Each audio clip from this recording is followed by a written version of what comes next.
Welcome to Plant Your Seed. I'm your host, Fred Ferris. On each episode, we share stories of how ordinary people have transformed their lives. Each story is compassionate, each story is authentic, and each story is a transformation. Here are the stories of the people who are changing our world by transitioning to a plant-based diet.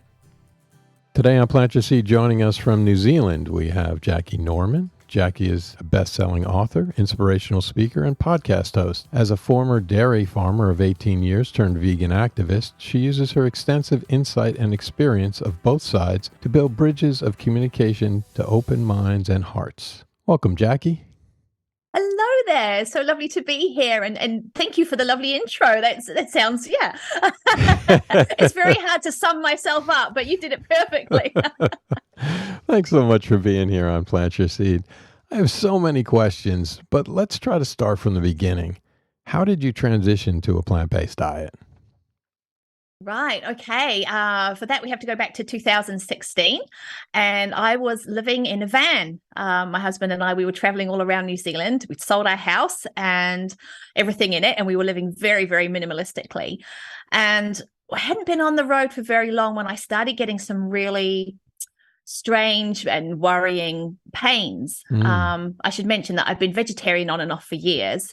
At that time, I was eating meat, and I'd sort of been vegetarian on and off since I was 13, but latterly it had been more off than on, particularly since we'd been on the road. And I started getting these awful pains that nobody could explain. We'd only been on the road a couple of months, and they'd sort of come and go. And then as time went on, it was like this sort of burning pelvic pain, low abdominal pain. Mm-hmm. And it was really frightening because the doctors couldn't find anything. And, I was just about living at the doctors, and they did test after test after test. And, they just said, oh, it's just chronic pain. You've got chronic pain. But up until then, I was really worried. I thought maybe I had, ovarian cancer or, some kind of cancer in that region. And I was starting to get a lot of bloating and that kind of thing. And there was no pain like I'd ever felt before, but doctors were just writing it off as chronic pain. There's nothing you can do. And I was just getting more and more worried and more determined to help myself. Mm-hmm. So although I'd been open to veganism, on and off, when I was vegetarian, I first started learning about vegetarianism when I was 13, and veganism, wasn't heard about then.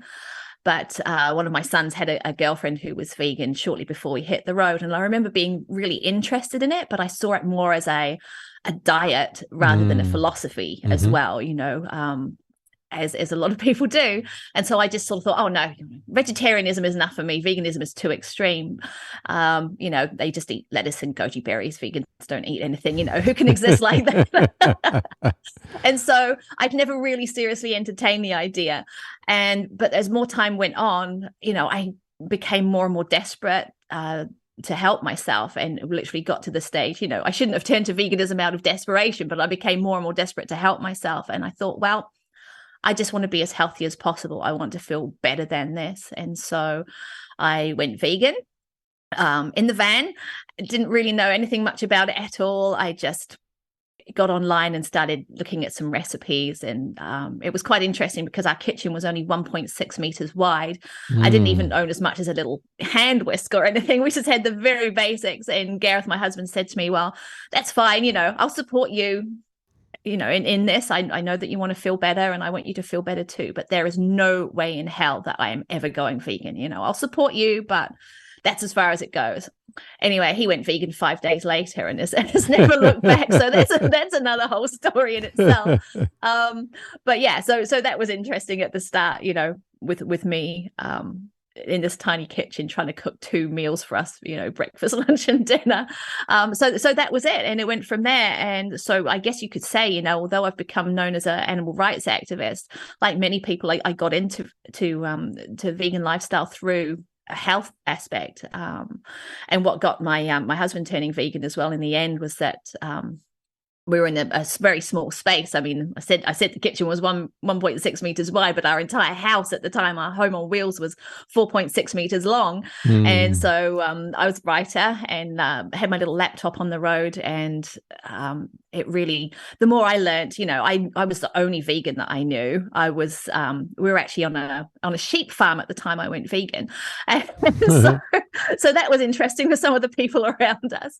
I've got a lot of flack for that, but I wanted to learn more. And so I was sitting in the van with my laptop watching documentaries such as What the Hell, Forks Over Knives, Cowspiracy. And that for me really cemented it for me. And that was what got Gareth in the end. Not to mention that my food looked better than his, but the fact that, you know, I was at one end of the van and he was at the other, you know, just a few meters apart. And he could hear, he wasn't even watching, but he could just hear what the likes of Dr. Greger was saying, Dr. Clapper, you know, all the stuff that was being hidden from people. And that was it. From then on, we were both very much, you know, cemented in that lifestyle. And from then, you know, we learned more about the ethical side of it and everything, and became sort of quite, holistic, vegan for everything.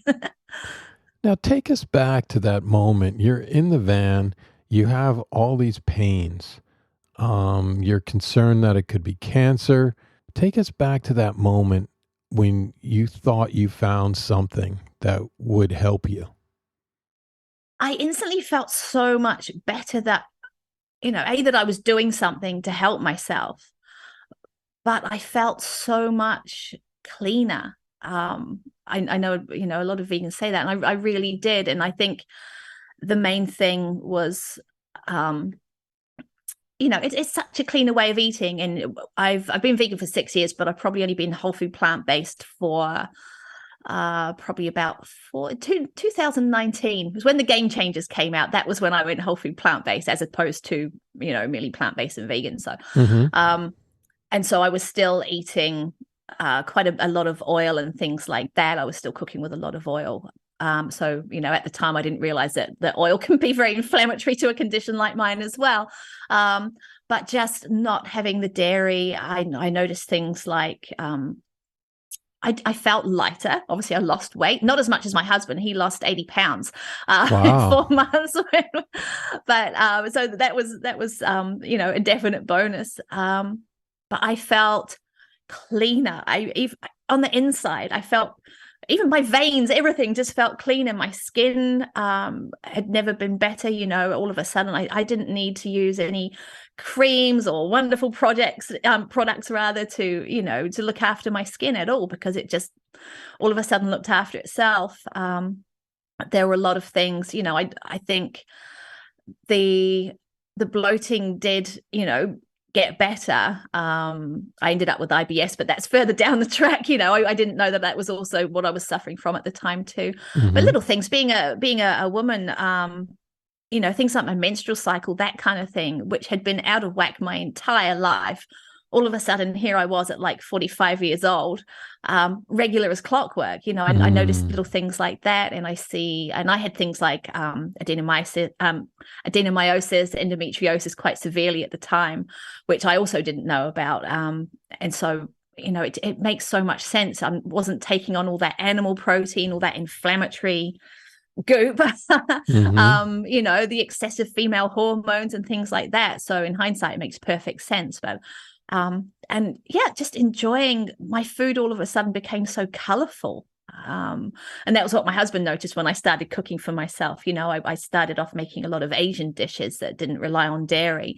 And here he was with his kind of beige, yellow, you know, brown stuff. And here I was with this rainbow like noodles and all this wonderful stuff. And so I never expected to discover so much joy in being vegan. You know, I think like a lot of people, I looked at it as like a, you know, well, I'm doing this for my health, but, you know, I've just got to accept that I'm going to be depriving myself of a lot of things. And it ended up being the exact opposite, you know, and all of a sudden we weren't making the same half dozen dishes every week. It was like a new dish all the time, you know. There was so much more to plant-based food than we ever imagined. And it was just delicious, you know. Who knew? That's a thing. I think if everybody knew, we'd all go vegan a lot faster. Sometimes I must admit, though, that having, I guess, a plethora of new dishes and being able to eat so many different types of vegetables and food and stuff, at some points I get kind of dinner paralysis where I'm just like, I just want like one thing to pick every time, but that usually I go to pasta in that case. We end up sort for choice, don't we? Too many options. Exactly, too many options. Now, when you were talking about being on a sheep farm when you first transitioned, can you give me an example of what type of kind of flack that you got while you were there? Yeah. So it was a campground. As I said, we were living on the road, and so it was a very large campground, but it was also a working sheep farm. I think it was about 40 acres, something like that, off the top of my head. And so it was right down in the bottom of Southland in a place called Gore, which is down the bottom of New Zealand. You could not get any more rural. Mm-hmm.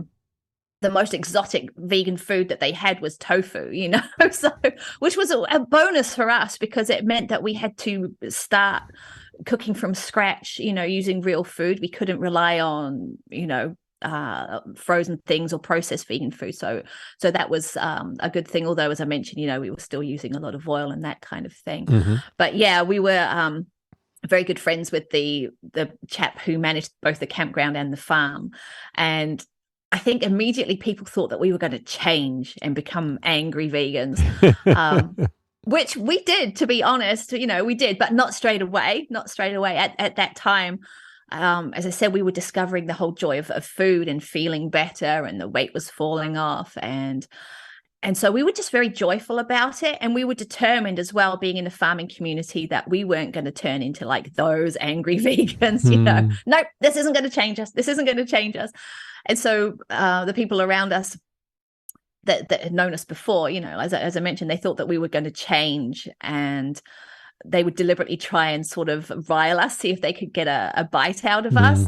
But when that didn't happen, that led to some really good conversations. The chap that we were talking to, that we talked to the most about it, he was 70 at the time, the manager of the farm and the campground, and he would quite often end up knocking on our door, and he'd always want to try what we were eating. And there were people all over the world that would walk past our van and see what we were cooking up. We'd have so many social evenings where we'd end up hungry because we'd be cooking dinner for ourselves.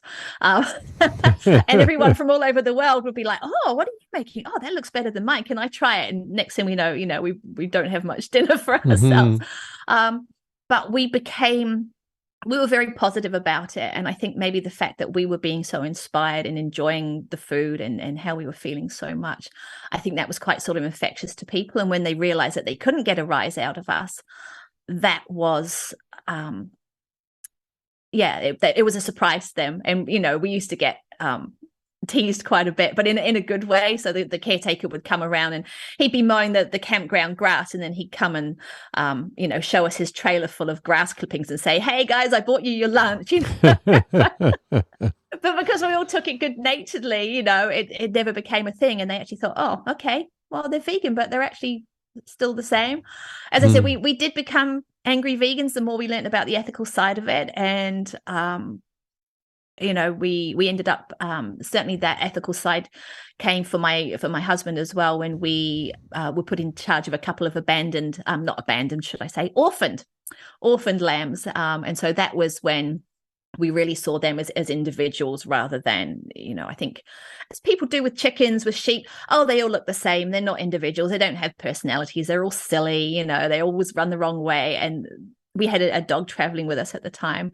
And these little lambs were every bit as intelligent, probably more intelligent than our dog, and they would follow us everywhere. We'd go for walks. The whole campground would love seeing these lambs. And so I think because we projected such a positive light, we also started a Facebook page at the time when we were on the road called Campervan Kitchen, where we were sharing the joy of our food. And it was that really inspired people and got people who knew nothing about veganism, had never previously been interested, to have conversations with us. And several people did go vegan from it and are still vegan. Because they got caught up in our excitement and, wow, that food looks really good. And so when we became angry, that was when people shut down more. But that didn't come for probably a good year or two more. So How did your whole food plant-based diet help you overcome some of the debilitating conditions associated with your trauma, such as IBS and the chronic pain? yeah, I think that has helped a lot, an awful lot, because the feeling that I'm doing the best for myself. I had no idea. I should mention I got diagnosed with PTSD at the end of December 2022. And this was a huge revelation to me. It's something that had never crossed my mind, even though many, many doctors had said to me, I tried many medications that didn't work. And um, they kept trying to insinuate to me that, perhaps your IBS is trauma, perhaps this chronic pain is trauma, and I thought, no, it can't be, I'm fine, and I was getting diagnosed with one thing after another. It got to the stage that I was getting heartily sick of myself. I got diagnosed with, as you know, chronic pain. Mm-hmm. The IBS came later. I had to stay off gluten, low FODMAP, all of that kind of stuff. And then chronic fatigue, fibromyalgia, all of that kind of stuff, muscle aches and pains. And I had no idea that it all came under the one umbrella. And it literally got to the stage that my doctor, who was vegan, Dr. Luke Wilson, is amazing here in Wellington, a wonderful vegan doctor. He said to me, look, there's nothing more that the health system can do for you. You need to go, look for kind of alternative, natural, different kinds of medicine. And I was devastated. But I did, and ended up getting this diagnosis. And so now getting some great therapy for that, and learning so much about the wonders of somatic experiencing and all of that kind of stuff. But I really feel that being plant-based, I would hate to be going through what I've been going through these past months with PTSD and the years leading up to that, with everything, having not been plant-based. Because as I said, animal proteins are just so inflammatory. When you're in pain, at least I know that my body is clean, and I'm doing the best that I can for my body, and the best that I can to keep my mind positive. I feel that it's not only good for the body being plant-based, but I think it's great for mental health as well. I think you just see everything a lot more clearly.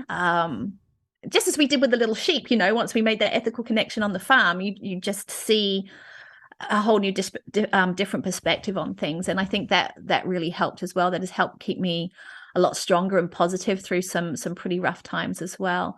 But just knowing, sometimes it can be hard as well when you have a chronic kind of condition and you're whole food plant-based, because you're like, well, what else is there I can do? I'm already doing the best I can for my body, and still I've got this pain, but understanding is a huge part of it. And once I understood, I'm still on this huge learning curve with PTSD. And once I understood exactly how it is, how you get to that position and how it affects your body, I think that's a huge part of the battle. And from there, it's just a case of moving forward. And, I'm looking forward to being, the very best that I can be mentally and physically. And I truly believe that I wouldn't do that if I wasn't plant-based. And I feel genuinely sorry for people that are in, that have any of these chronic pain conditions, that don't have the knowledge, the teachers, the doctors, that different perspective, to actually look at nutrition and be like, this is the best thing you can be doing for yourself. This will help you.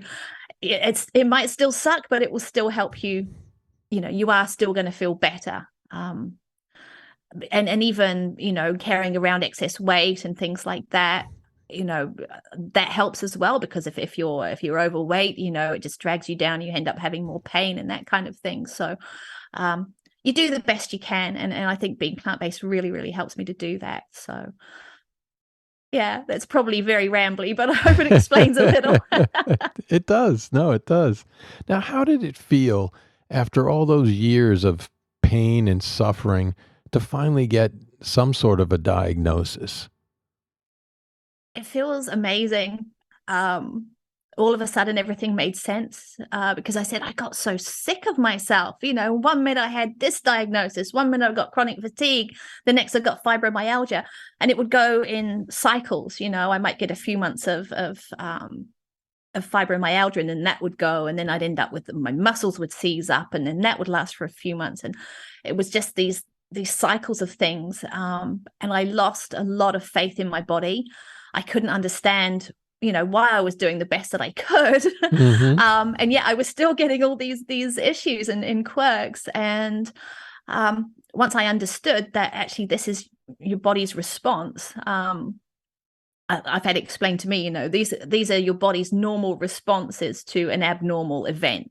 Mm-hmm. And so once I realized that, my body was in a state of fight, flight, freeze, that kind of thing, sort of constant sort of hypervigilance, it all Mm-hmm. made sense. And I had completely lost faith in my body. I'd lost faith in my ability to heal. I felt like my body was attacking me. Like a lot of people that have these kind of conditions, I was like, oh God, I must have been a bad person. I must have done something to deserve this. I must have done something in a previous life. This is karma coming to get me, all of that kind of stuff. But there was something just in, I feel that eating the way that we do, as I said, it helps you get through these big things. It helps to keep you positive somehow. It helps to give you perspective and to keep trying. I didn't want to be relying on medications. I went down that track for a while and they didn't help, and I actually saw Dr. Bessel van der Kolk. He's a trauma specialist. And I saw something from him recently saying that, yoga, gentle trauma yoga has been more beneficial than any of the trauma medications that they've trialed, So when I saw that, I'm like, right, well, I'm on the right path. This is the right road, I'm not saying to people, don't take pain medications. Sometimes we need them. That's what they're there for, But for me personally, I think that, that being plant-based and just trying to look after my body in every way has helped me stay away from that medication for quite a few years now. How are you feeling now? Good. I'm feeling good. I'm feeling positive. It's a day at a time, and I appreciate every day, I appreciate every day that I'm alive. That is the main thing. There's one thing I've learned, that so often we wake up and it's like, oh, I need this, I need that, I need to be doing this, I need to be doing that, I need coffee, I need, when what we should really be thinking when we wake up is that I'm alive. That's great, isn't it? I've got breath in my lungs. That is the thing, I can't ask for too much more than that. So that, we hear about gratitude a lot, but I think, it helps so much. It helps so much. And recognizing I could be having a terrible day. There was this time, last winter, I was lived on a mattress on the floor. I'm no longer in the van. I'm in a tiny house, but I was in so much pain that I was in a mattress on the floor for 3 months. I just couldn't move all winter. And yet I realized that I could actually be depressed and be happy at the same time, because I could look out the window and see the birds. We have these amazing birds here in New Zealand called the tui. They're a big native bird, and they're sort of very, very shiny, blacky green, have these big beaks, and little plumage of white, and they make the most comical bird call, and they're just really, really animated. And they love oranges and nectar feeders, so I was feeding them oranges in the winter, and also like sugar water when they can't get the nectar. And so every day, constantly, they would come up to the balcony right out next to me, just through the glass, and they kept me going. And so there is always something to be positive for. Both Gareth, my husband, and I have learned that so much, and so that's what I want to be doing moving forward. I feel very, very lucky to have a diagnosis, and I'm very lucky to have the support that I get, but so many people don't. So many people go through terrible, terrible things, and they don't have that support because it's not available, or they don't know, they don't have the medical knowledge or steering to get them to that place. And certainly, it's financially not attainable over here for a lot of people to get therapy, let alone a year or more of it, like I've been lucky to have been given. So, really want to help more people understand and help them stay positive. And definitely eat plants, share the benefits of eating plants and how it really helps me in every way, and just have that, just the knowledge that I'm doing the best for myself. I just feel so grateful to have these teachers, to have this learning. And also my husband as well, he's had to go through this with me and see me go through so much physical pain and digging constantly to get to the bottom of things. So I'm hoping that we can both help people, because he's got that perspective as a partner as well of seeing what it's like. And we do our best to just keep each other positive and enjoy those little things every day, because it's so important. So important. So, and just remember that, we're just so lucky to be here in the first place, because that's all we've got, isn't it? It's one shot at it. That's true. That's very true. When you think about that decision to go plant-based, what sticks out in your mind? Oh, what a question. What sticks out in my mind? I felt that I was doing something very brave, extreme, alternative. I remember telling my mum that I'd gone vegan, and she said, "Oh God, Jackie, you can't, I'll kill you." And she insists that wasn't what she said. No, she said, I didn't say I'll kill you. I said it will kill you. She's 80, bless her, and she's still got it ingrained in her mind that she needs to eat chicken for the protein. She needs dairy for the calcium and all this. And so I did. I felt that I was doing something really different. And to be honest, I didn't expect it to work. I was clutching at straws. I didn't really expect it to make me feel better. But now I know it makes the absolute most sense to eat this way at all. This is what we're supposed to be eating. We don't have lion's teeth. We don't, it is just the most logical, sustainable, tasty, colorful. This is what humans are meant to eat. And so I think I just remembered at that time that I was doing something really outlandish. Now my mom's changed her mind. She says to people, if you want to go vegan, talk to Jackie, because she knows how to do it properly. So I still haven't had her do it yet, though, because she's still I've got to need my chicken. Well, speaking of the thought process that most people have as far as getting your protein from some sort of meat, how do we change people's cognitive dissonance about where their food comes from? Wow. It is a hard one. And, we quite often say sort of, my husband and I, different messengers for different people. We've learned that, we can't magically convert everyone. I think that with myself being as a former dairy farmer, it's helped me get a lot more understanding of that cognitive dissonance, because I had it. I was vegetarian for pretty much my entire dairy and beef farming career. So, I made the connection straight away that, you eat meat, an animal has to die. I don't want an animal to die for me. But, as far as I was concerned, well, dairy isn't killing anything. It's not hurting anybody. I milk the cows and I'm singing to them and they've got names and I'm petting them, and never mind that I've been lactose intolerant my whole life and, never drunk milk in my life. Maybe that was another reason I didn't make the connection. But I think that, and I'd actually been vegan a few months before I even made the connection. And an animal rights organization called SAFE reached out to me and asked if I would record a video for them of what it used to be like separating the cows and calves. And that was what caused me to think back.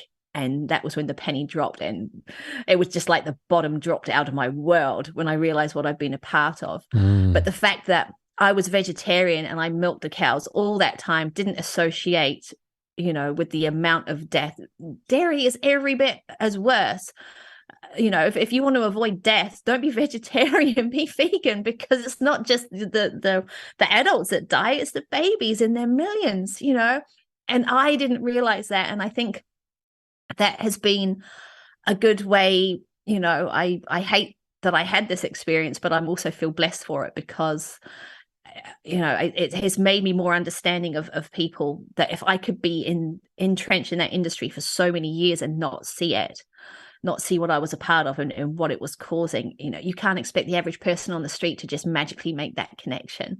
I think we get to that point, when we go vegan, it's like, oh my God, I know this now, and everybody else needs to know this too. And you all have to be on the same path as I am right now at the same time. And then you just get so frustrated and down and feel so helpless when people don't magically follow. But yeah, it's different messages for different things. Like I said, I made the animal connection, a little later down the track. I think it is human nature that, unfortunately, it is human nature. But, we do think, what is in it for me? People want to know, what is in it for me? What do I get out of it? And also the planet now, the planet's in crisis. People are becoming more and more open to it. And the animals benefit. I know it's like hitting our head against a brick wall, trying to get people to make the connection with the animals, and that animals matter,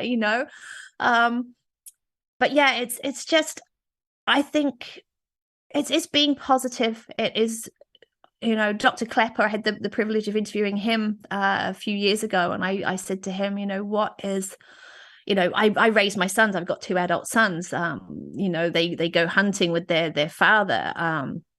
And I raised them to be, that's the most wholesome way to eat, because it's just a bit unfortunate, that these animals happen to be around in the wrong place at the wrong time when they got shot. But it's so much better than buying it packaged in the supermarket. So I raised them to believe that as well, and that was the best way to eat and the healthiest way to eat and the most wholesome.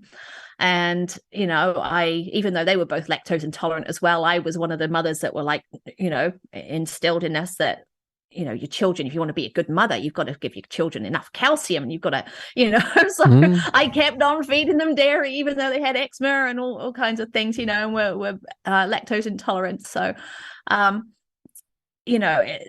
said to him, how can I, to be an adult of, or to be a parent of a child that you've raised in one way, and then have to sort of say, oh, I'm vegan now, and I'm sorry, everything that I told you was wrong. This is cruel now. And they're not gonna, they're in their 20s. They're not gonna be like, no, Mum's gone crazy again. And I said to Dr. Clapper, what can I do? And he just said, all you can do with anyone is just lead by example. So just be the best example that you can. And, you want people to look at you and look at how you are and how you live and how you eat, and make them, see that this is a really good way to live and to be. So I think, all we can do is try. Some people get shocked into going vegan, through, I know, documentaries are very, very powerful. I know a lot of people that have watched documentaries and, made that change. My husband being one of them, he was watching, well, no, he wasn't. He was listening to Forks Over Knives, and they were talking about the link, or it might have been What the Health, talking about the link anyway, between dairy and dementia. And his grandfather, who was unfortunately since passed now, but he'd just been diagnosed with dementia.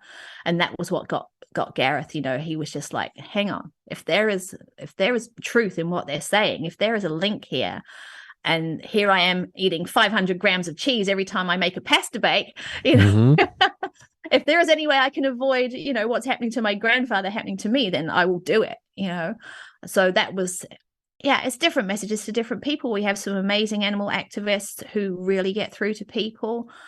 Other people are through diet because, they don't want to be scared. I know people that are terrified of cancer and who wouldn't be. And it's like, well, look at what you're eating, Right. That's the best prevention. Prevention's better than cure, So it's really, I think leading by example is the best thing. As I've said, earlier on, Gareth and I were both such positive ambassadors for eating vegan and plant-based, and people could see the difference in us, how much weight we'd lost, how much better we were feeling, how excited we were about life. And the fact that our food looked fantastic, and people wanted to try it. That was the way that we got through to people. And Gareth's mother, who teased us at the start, we would be looking at these little lambs and sharing these pictures on social media of our orphan lambs, and she'd be saying, yum, yum, yum, lamb chops and all that kind of thing. We'd be like, oh, yeah, I've heard it all before kind of thing. But 6 months down the track, she went vegan, and now she's, over living in Australia, and she inspires other people to try her whole food, plant-based food. She's, it's sowing those seeds, and sometimes they take a lot of years to sprout and to bloom, but eventually I think they get there. So I'm curious about one thing that you said. You said when the penny dropped. I would love to know how you felt when you made that connection, when that kind of clicked for you. Oh, absolutely horrified, absolutely horrified, to think that I had been a part of that, taking those mothers away from their babies. It brought back to me that there were a lot of things at the time on the farm that I hated doing, really hated doing, and how much I used to cry, and how much I was told, well, yeah, we know it's sad, but this is the way it is. I was surrounded in, rough sort of farmer's environment. Yes, we know, Jack, but this is the way it is, so this is the circle of life, all of that kind of stuff. Mm-hmm. And the horribly ironic thing was, during that time, I actually lost my first child. He was born prematurely, and he passed away at 2 days old. And so I know all too well what it is like to lose a baby, and lose a child that you carried, in my case sort of almost 8 months. Mm-hmm. And even then I still did not make the connection as to what these cows were going through, these mother cows. And I think that was because I was the one feeding the babies, and there was my responsibility. I was in sole charge of feeding these calves, and so I knew that I was going to be, they were in a barn. I was going to be in there looking after them, playing with them, giving them cuddles, Mm-hmm. loving them in my form of love, what I thought was love for them.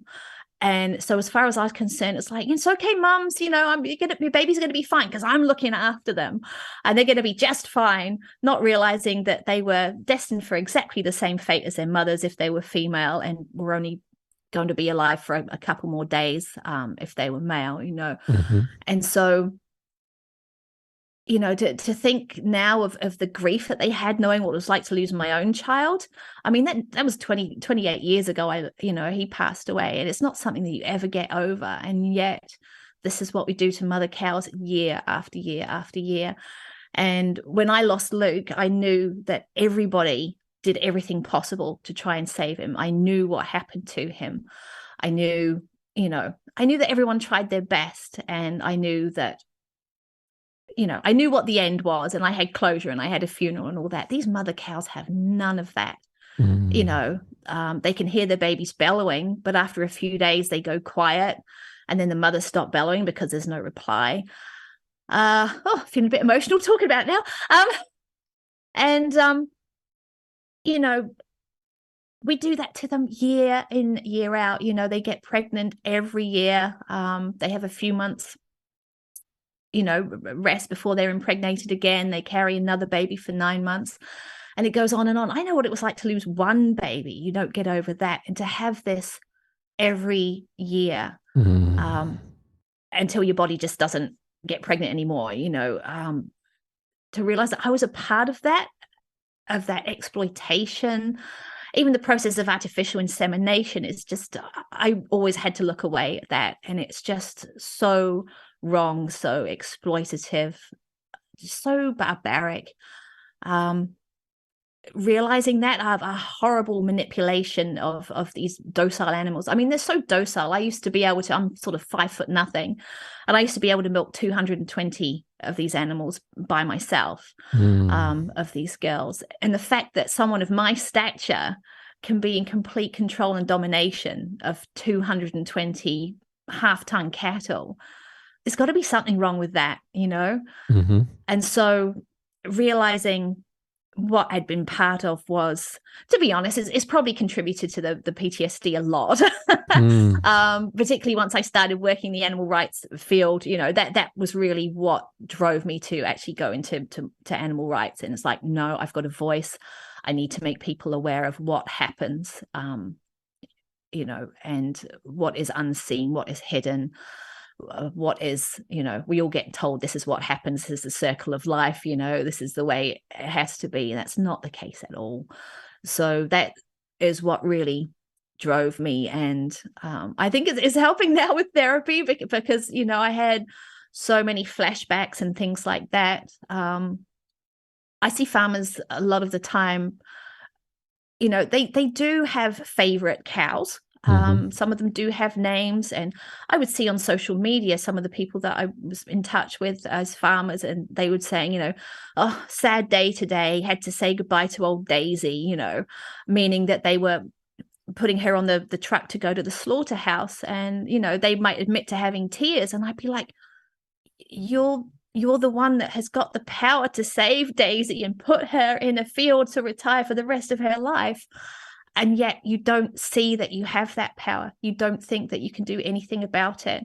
I remember one cow in particular, she was 16. She had been a farm sort of pet, sort of one of the favorites. And cows, they normally have their first calf at 2 years old. And so Tilly, this particular cow, it meant that she had been impregnated and given birth 14 times to 14 babies. And I remember her, she was just so resigned to it. Every year, someone would come for her baby, and she didn't even bother trying to follow in the end. She didn't bother trying to fight for the baby because she was just so resigned. She just knew that this was always what was going to happen. And, even her, when she was 16 years old and she finally didn't get pregnant, she had to go to the same place as everywhere else. And I remember being on the farm and thinking it was sad, but once that truck drove away, you didn't really think about it. You didn't think about what was waiting for those cows at the other end. And it was a couple of years ago, and I was working for Vegan FTA, and I was writing a story on a sanctuary owner who had become vegan after doing a school project where she was allowed to take photos at a pig farm and also in a slaughterhouse. And I saw one photo from the kill floor, and I couldn't speak for 3 days. And apparently this wasn't even the most graphic photo. It was the tamest one, and I literally was so traumatized I couldn't speak for 3 days. And that sort of stuff still haunts me. I think it always will. And I kind of think, God, if more farmers could see this is what happens to their daisies, their rubies, and everybody else, that kind of indignity, I think they would think a lot more about what they're doing. I'd like to think so anyway. Not every farmer is like that, but for me, I was just absolutely speechless. And I think any consumer that saw that, I think you'd have to be a bit strangely wired in the head if you saw what happened to the animal that became your beef burger and actually thought that was okay. Right. But that's the stuff that gets hidden, and a lot of care is taken to make sure it does get hidden. What is it about being an activist as opposed to just being vegan that's important? Oh, in my case, I guess I have a different kind of case than a lot of people. I remember there's another wonderful activist over here, Jessica Strathdy. She was the one who reached out to me from on Safe's behalf and said, you need to record this video. And she said to me, you need to use your voice. You've got a unique insight and experience, and you need to speak. And so that for me was the changing moment. And I sort of said, how do we ever get over the guilt of something like this? And she said, I don't think that you do, and maybe that's a good thing because that's what keeps driving us. But she said, we were given this experience for a reason. And this is, this is what we have to do. This is the reason, because we've got to be their voice. And that's the way, people, as I said, people may not want to hear your message. They might not want to hear what you've got to say. People are scared of change. They don't want to have to change what they're doing. But, just try and be authentic. I guess getting shocked can help people, certainly become vegan. But I think it's just finding something that resonates. It's sharing the truth, really. Sharing the truth. I think things like my articles have really helped me because they're cathartic for me to write. And I think the more information you can give to people, the better. So, I've written before, I've shared the story of Tilly, the cow that was 16. I've shared what it was like taking the cows from the calves. And when people see the whole story, the whole picture, I think, if I was going to put on my Facebook, if you eat meat, you're an animal abuser, that kind of stuff. Mm-hmm. It doesn't go down well, Yeah. I find that there is a ways of framing things, but I feel that we have a duty to other humans and of course the animals and the planet to share what we know. I feel so grateful as a vegan to know everything that I do know about health, about the planet. Sometimes I wish I didn't know the things about the planet that I do know, and about the animals. I'm so grateful to have these knowledge. I'm so grateful to have watched these documentaries, and you can't always stick a documentary in front of people. My son, for example, he's getting more open to, vegan foods and things like that. But if I say, go and watch The Game Changers because you're a sports person, I think it will really resonate with you. He won't, because he's like, I'm not going to watch that because it's vegan. Mm-hmm. Gareth, my husband, has what he calls guerrilla veganism.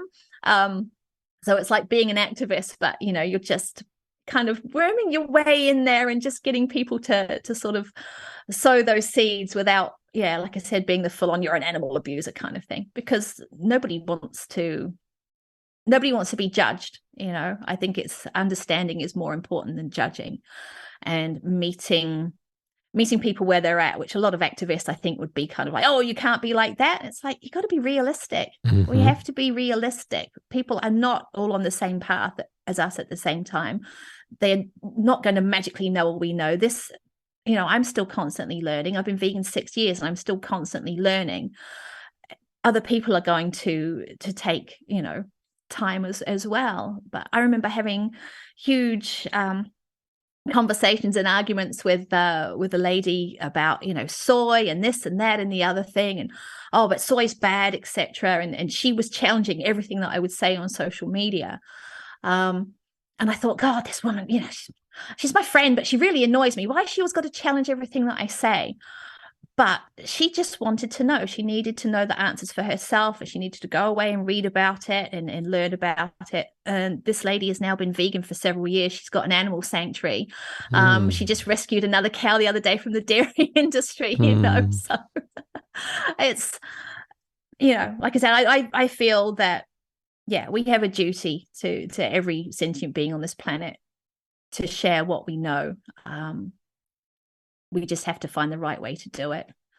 And I think, documentaries, you said, as you interviewed with Chris Horiwai about the milk documentary, that is a huge, I wish everybody would watch that documentary, because, there I was I knew a lot about the dairy industry and it still blew me away, just the impact on the planet alone.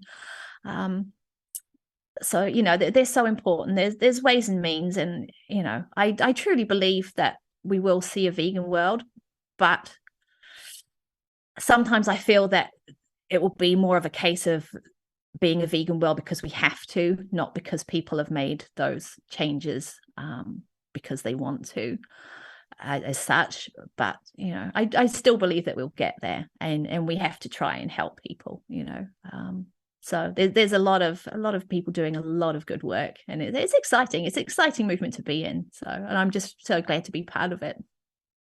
When you go back and you realize that you weren't living in alignment with your own values, and then you realize that now you are living in alignment with your values, how does that make you feel?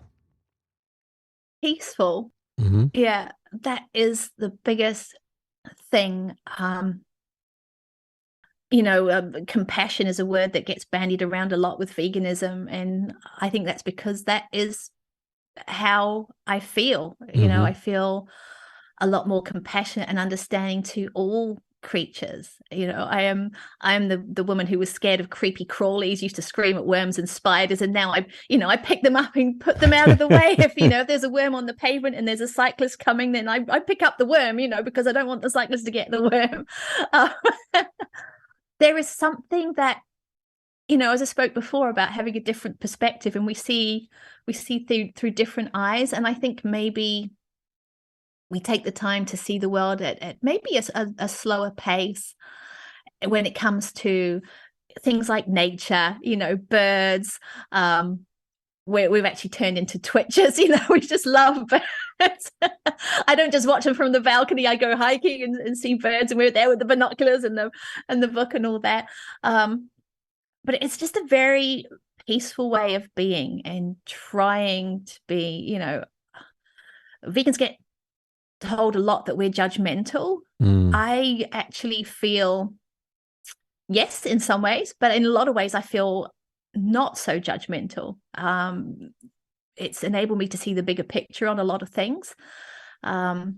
As I said, maybe it could be my experiences as well, being in the farming industry beforehand, but I try and see the bigger picture and see people for where they're at and be more understanding of them.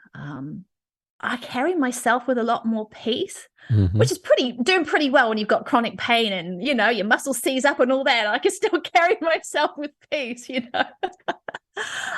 That's how I feel. I feel like, I think before I felt kind of gluggy before I went vegan. I don't know if that makes sense. Probably because of all the cheese I used to consume and all this fat and stuff that was going through my veins, but I felt gluggy and slow, and I don't feel that way anymore. But I think peaceful, I'm not just doing the best for me.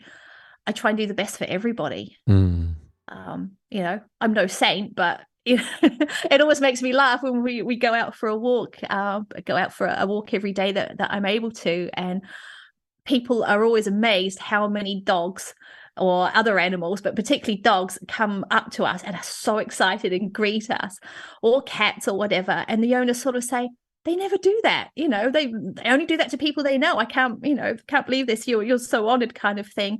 I swear to goodness, animals know. I don't care if it's a hedgehog, a rabbit. We come across all kinds of things, or a companion animal. I swear they know. They know if you are a vegan, or they can tell, they can sense something anyway, that they either want to check it out or they just know that they're safe, and I see it all the time. So I think peaceful is how I describe it.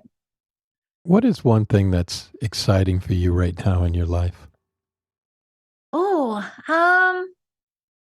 Well, we're about to, if you're not sick of me talking already, my husband and I are, we're looking at launching a podcast very soon. We've been through a lot as the last, while that we've been talking, with the chronic pain, with the trauma. And as I said, I've learned so much. We have learned so much about staying positive. I know what it's like to have an invisible illness. I know what it's like to, you can be in excruciating pain, and then one day you can get up and be better and hanging the washing out, and everyone will be like, oh, she's better now, and it's not the case. You're just doing what you got to do. You don't magically get fixed overnight from a chronic condition and things like that. We know what it's like to feel so desperate. We know what it's like to feel helpless. We know what it's like to feel that nobody sees us or hears, what is going on with us, and not to being able to get help. And there are so many people out there suffering. I also know as someone with trauma, what it is like being in the vegan movement. There are a lot of vegans, particularly on the frontline activists, who live with incredible trauma. And it's really hard, and they keep pushing themselves because they feel compelled to do it, and they feel they have to do it, which is, I have amazing respect for them. But there's a lot of people out there that don't understand their own bodies, their emotions, how to stay positive. Even if you don't have any of these conditions, the world is a scary place, and we have been so thankful to have some amazing teachers, some amazing support people, and collectively we feel that we've learned so much. We get so much joy every day in our lives, and we want to share that. And so this is what we're starting a podcast about. It's called Finding Your Marbles Podcast. Nice. I think we all lose our marbles, and we certainly have a bit over the years, but this is how we find them again. And we want to share that. We'll be talking to guests and also sharing a lot of our own experiences as well. So that is what we've got coming up at the moment, Finding Your Marbles, and being on the usual social media. So watch this space for that. And we really look forward to sharing a little joy and spreading some positivity. The animal rights movement that we've been working in for so many years can be a very dark place. And there is still a lot of good in the world, a lot of light in the world, and heaven knows we all need positivity. So that's where we're at. I'm really excited about bringing that to people. And like I said, if they're not sick of hearing me already, it'll be good to be talking about a lot of different experiences and talking about a lot of personal things that you and I have been talking about a lot of things that I haven't really shared before today. But I look forward to having the freedom to talk about everything. I'm looking forward to it. I'm excited. Yeah, that sounds great. I can't wait for it. Thank you. And hopefully one day I'll write a book about being my dairy farming experience. I think that is something that I feel called to do. I'm just keep working on the healing at the moment, and then the writing will come. I think it will be very cathartic, and hopefully it will help a lot of people. And like you say, encourage people to make that connection rather than the cognitive dissonance. It will be one hell of a way to make the connection, I think. Now, is there a cookbook or book or documentary that you've either gifted or recommended to somebody who is transitioning to a plant-based diet? Crikey. I'm going to do a shameless plug here. They're not easy to get. They're not easy to get, but our publishers, we learned that they are looking for to do a reprint as well, but they are still available, particularly in the US. This is the cookbook that Gareth and I wrote. There we are. Easy and delicious, everyday vegan. We wrote this when we were living on the road in the van. As I mentioned, we had no kitchen gadgets. We just had the basics of everything, not even a little hand kitchen whisk or anything. And yet we came up with 80 recipes to fill this book with, of all kinds, feeding your family, entertaining. It's all gluten-free as well, because I'm gluten-free as well. And for people that are low FODMAP as well, I'm not very tolerant of onion or garlic, so it ticks a lot of boxes.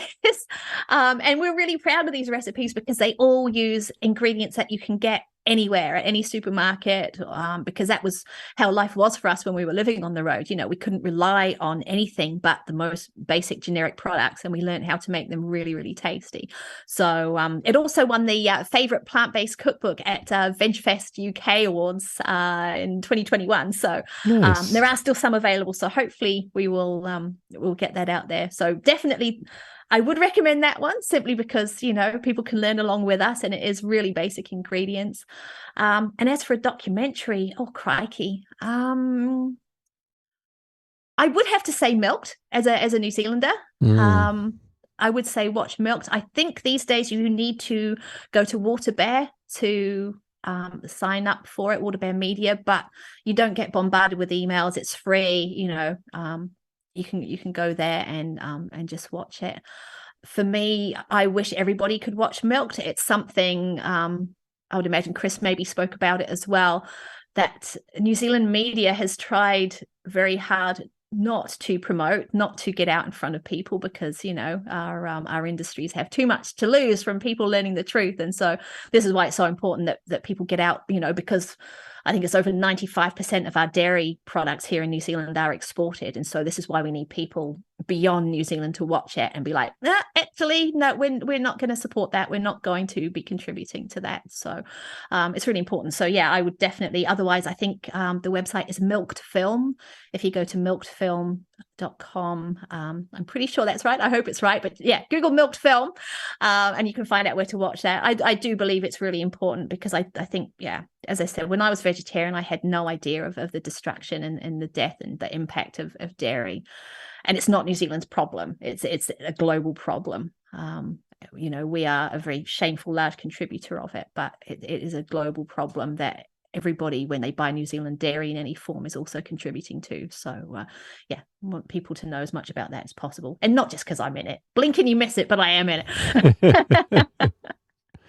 Now, finally, can you give me one word to describe how you felt before you became vegan, and one word to describe now that you are vegan? Oh, I know I've mentioned it just now, but it's the first word that really gluggy, physically gluggy, but probably I'm trying to pick the word. Do I go for blind? Do I go for uninformed? Do I go for ignorant? One of those. I was blind because of what was hidden. I was blind because of what was ingrained in me that I was led to believe that was okay. I think blind is too harsh. Not because it's not accurate, but I feel that because these things are deliberately hidden from us, and so that is why I was blind. So I think probably ignorant. I was ignorant of a lot that goes on in the world, and a lot that is very cleverly made to look like it's okay, and something that we need, and something that is the norm. And so now I feel more enlightened. I feel enlightened and I feel lighter, but yeah, aware is probably better. Enlightened's a little bit too kind of, I'm not I'm not completely there yet. I sure as hell don't know it all, but I think I am aware. The blinkers are off, and I question a lot more. Before, I didn't question anything. And I think that is the thing as vegans, we question everything. We don't take things as face value. We learn to think critically. And I think it's a vital, if we all did that, and if we all had the ability to do that, and the knowledge to even do that, I think the world would be a very different place. We wouldn't all be sheep. We'd be thinking for ourselves. Where do our beliefs come from? And are they actually yours? Because, when we think critically, we think independently. We think from our heart, we think from our experience. We're not just blindly following what everybody else has taught or said. We know when we think about where our beliefs come from, they've come from our parents, how they ate, how they fed us, what was at the family table, what they believed was okay. Mm-hmm. And we carry that through, and we pass that on, just as I did with my children. We all do that, or there are teachers, and they all pass on their own beliefs. And just because we adopt them doesn't necessarily mean that they are right. Mm-hmm. And so, when Prem was talking about this, it doesn't necessarily mean just in food and in what and who we eat. It applies to everything. But it's like, whose beliefs are they that we're actually carrying? And, I think it would be great if we could all just think about what are our own beliefs, and just be a bit more authentic and true to ourselves. And like you say, at the end, I think that would bring more of a peaceful feeling in everybody, just like we get from being vegan. So. Such a pleasure speaking with you. Thank you so much for taking the time.